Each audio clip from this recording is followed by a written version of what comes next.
আমরা কি ভিক্ষুক বিজ্ঞানীতে আসছি যে একটা তারিখের জন্য আসি এখানে? এইভাবে করে এই দেশের এই বিচার পাওয়া যাবে না। রায় হয়েছে, সেই রায়টাকে এইভাবে দমন করা হয়। দমন দেওয়া হয়েছে কিভাবে? টাকার কারণে। এটা টাকার খেলাবেলা। এই জায়গাটায়, এই সিএম কোর্টের এই জায়গাটায় দাঁড়াইলে আমার তারিখ নেওয়ার ভয় লাগে। এই জায়গাটায় দাঁড়িয়ে আমরা বিগত 22-23 বছর ধরে শুধু তারিখই নিয়ে যাচ্ছি, একটার পর একটা তারিখ, একটার পর একটা তারিখ। এই জায়গাটায় দাঁড়াইলেই মনে হয় যে একটা তারিখ নিতে আসছি। এই যে 13-1-26 একটা তারিখ দিয়ে দিল, হয়তো বা 13-1-26 তারিখে হাজির হলে আবার আরেকটা তারিখ দিয়ে দিল।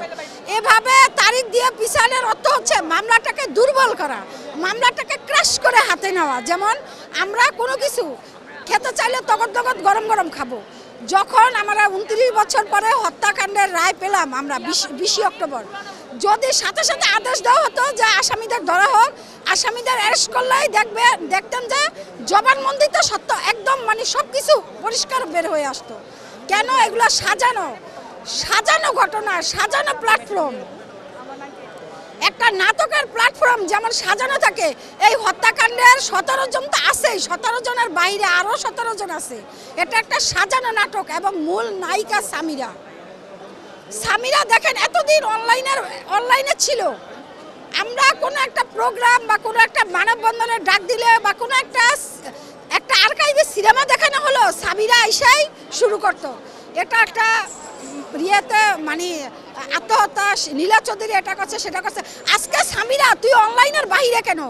সামিরা যদি মার্ডার কেসের আসামি নাই হবে, আপনি বলেন সামিরা তুই অনলাইনের বাইরে কেন? তুই অনলাইনে আইসা আমাদের মুখোমুখি দ্বারা জবাব দে। এই সামিরাকে যদি দাঁড় করানো হয়, সালমান বক্তারা 2 মিনিটে প্রমাণ করে দিবে যে সামিরা হত্যাকাণ্ড করছে।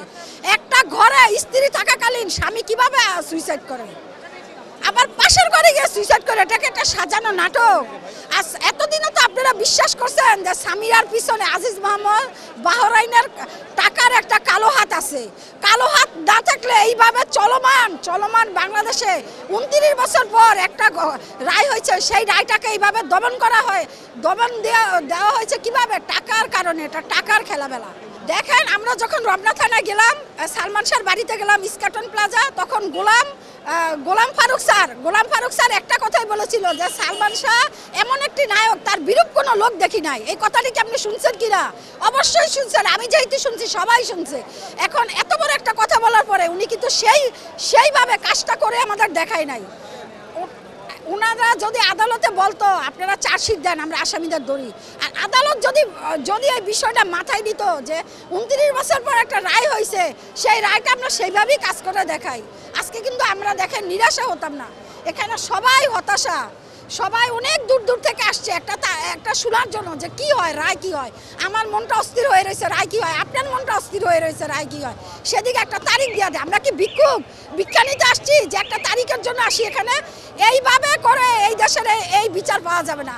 বিচার পেতে হলে জুলাই বিপ্লবে নামতে হবে, সবাইকে রাস্তায় নামতে হবে, থানা ঘেরাও দিতে হবে, আদালতের প্রাঙ্গণ ছাড়বো না।